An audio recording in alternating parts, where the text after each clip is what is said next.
no início era o nada, depois foi a voz, da voz se fez a luz, da luz se fez a carne, né? Pois é, não é que a Bíblia está certa, é que esse conhecimento é muito antigo, é grego, né? Muito antes da canetinha Bic escrever a Bíblia, né? No século I a II, que foi quando a escolinha do professor Raimundo começou a escrever esses livrinhos. É uma longa discussão.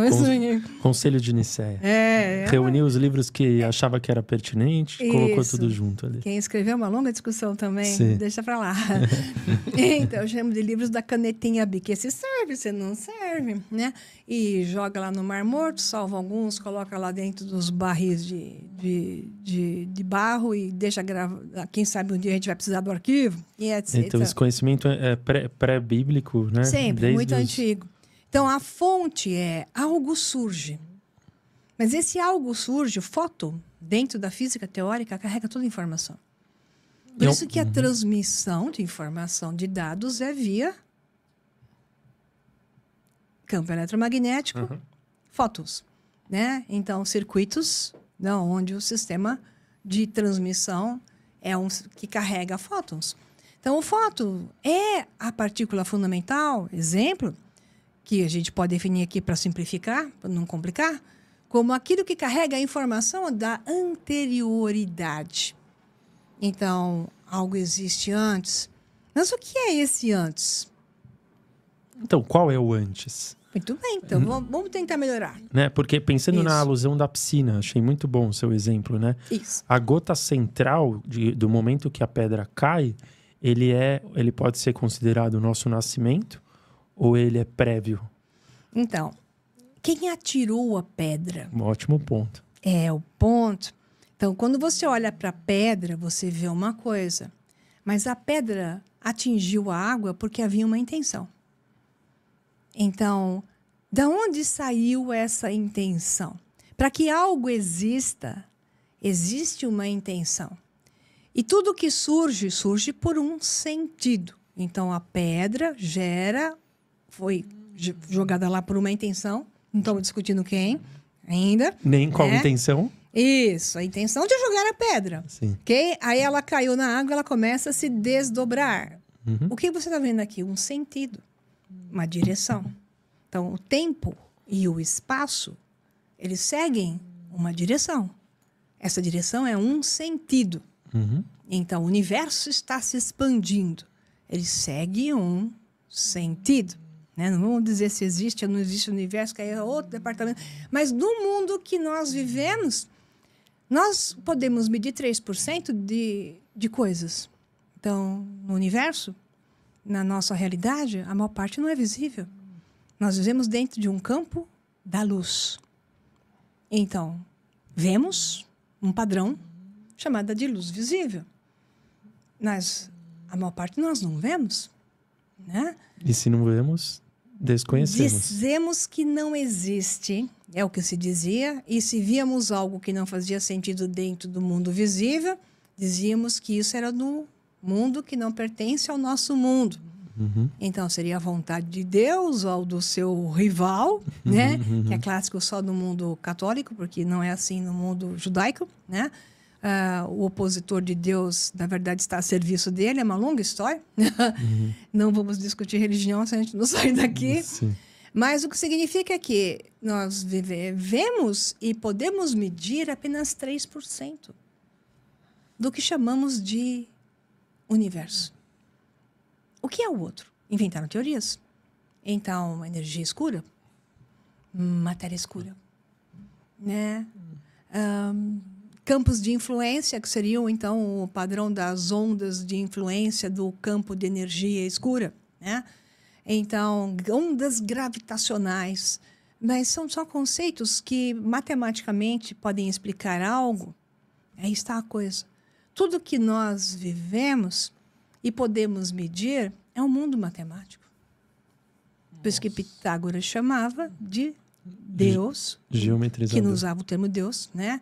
O demiurgo, de geometrizador, porque o que podemos entender como a nossa realidade é o mundo da matemática. Tudo pode ser definido matematicamente. Ou seja, tem um mundo que não é matemático? Que são esses 97%? Então, aí na filosofia se diz ontologia. O que eu consigo definir é porque eu conheço. Então, eu posso utilizar a matemática para o explicar. Né? Então, da matemática, você inclui a geometria. O que eu não conheço, eu não tenho como definir ontologicamente. Eu tenho como ter uma ideia. Uma teoria. Então, David Hume, exemplo, fantástico, antes de Kant, disse: eu não posso ter uma impressão de Deus. Eu tenho uma impressão de vocês, estou vendo vocês, eu estou uma impressão dessa caneca, a impressão dessa água, a impressão desse microfone. Então, eu tenho uma impressão. Então, eu posso definir, porque eu fui tocado. Isso imprimiu em mim um efeito. E eu, então, o defino e utilizo aspectos do meu estado cognitivo, emocional, misturo tudo isso para dizer que se isso é bom ou se isso é ruim, que também é um ponto de vista. Mas eu não tenho como definir a Deus, porque eu nunca vi Deus. Esse Deus das religiões, que tem nome, sobrenome, né? Então, essa definição existe. Tem uma ideia de Deus. E dessa ideia, que eu não sei o que é, criaram conceitos do transcendente para o imanente. Então, deram um nome para o Zé, igual vamos brincar um pouco com os gregos, né? Os Zeus. Deram uma maldade, virtudes e vícios, porque ele se torna igual a nós. Tudo que está aqui, o Antigo Testamento, aquele Deus carcará peçonhento, né? Então, aquilo é uma outra terminologia que deve ser dada, porque ele era malvado, ciumento, malvado, raivoso. Ele só tinha coisas pestilentas. E as pessoas levam à literalidade um conceito que era filosófico, né? O que se manifesta na realidade, o que toma fisicalidade, tem polaridades. Porque nada pode existir nessa realidade, no mundo do universo da luz. Ué, como é que surge a luz? Polo positivo, polo negativo. Como é que vai surgir luz? Não surge sem que um polo positivo mais um polo negativo faça a luz surgir no seu centro, certo? Então, tudo que surge no universo da luz, que é o que você pode ver e mensurar, ele está ficando meio nervoso, estou percebendo que tá um negócio... Nervoso, Imagina, ele entretido. Ele tá super bom entretido. negócio aqui. Imagina, ele tá... Tô entretido. Pode crer que ele tá adorando. Tudo que surge no universo da luz carrega as suas polaridades. Nada é totalmente bom, nem água, nada é totalmente ruim, mas eles podem expressar mais uma coisa do que a outra.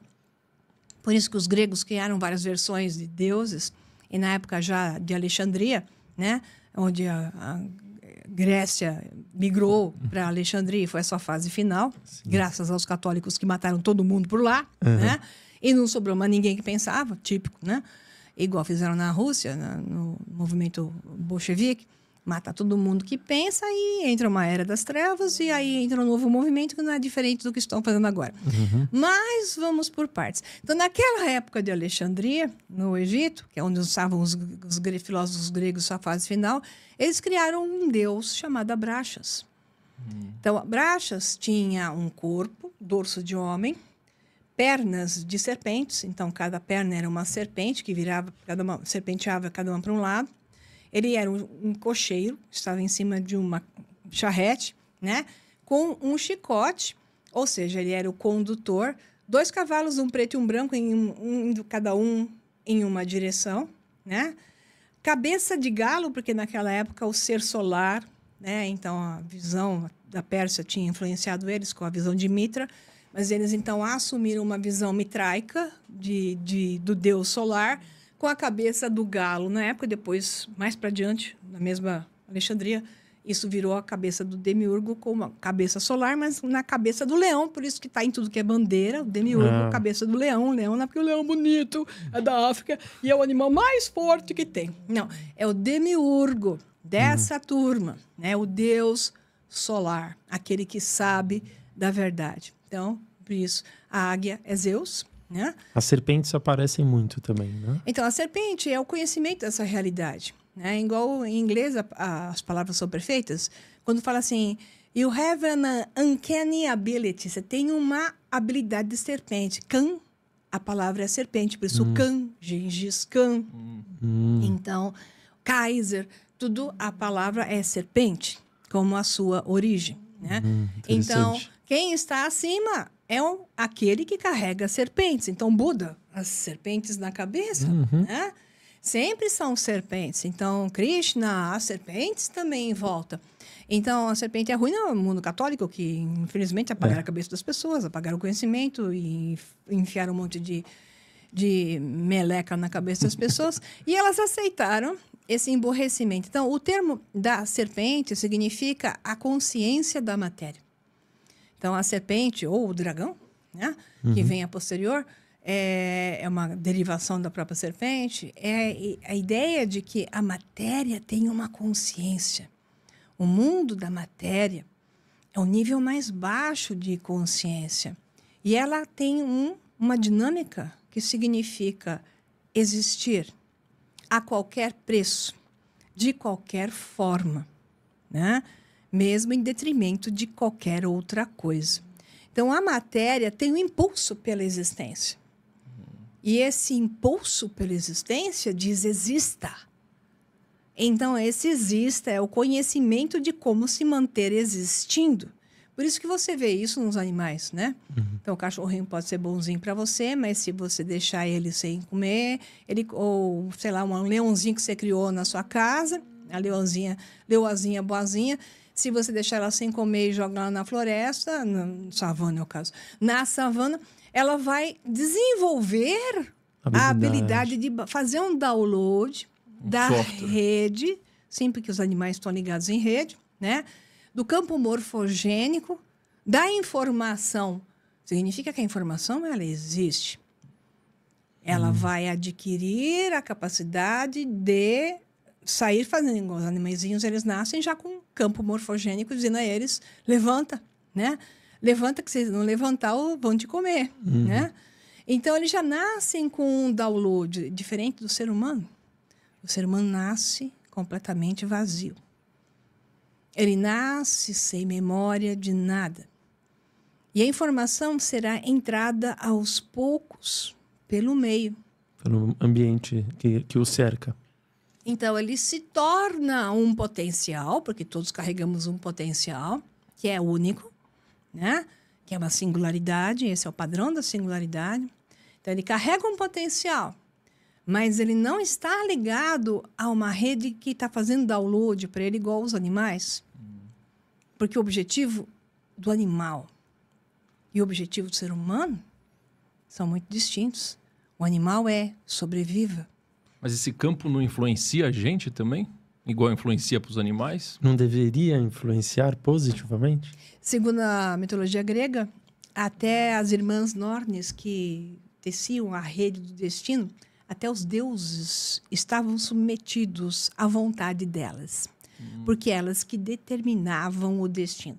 Então, na física, você tem o superdeterminismo, a teoria do determinismo. Então, o ser é determinado, né? A pessoa é determinada. O determinismo demanda uma direção.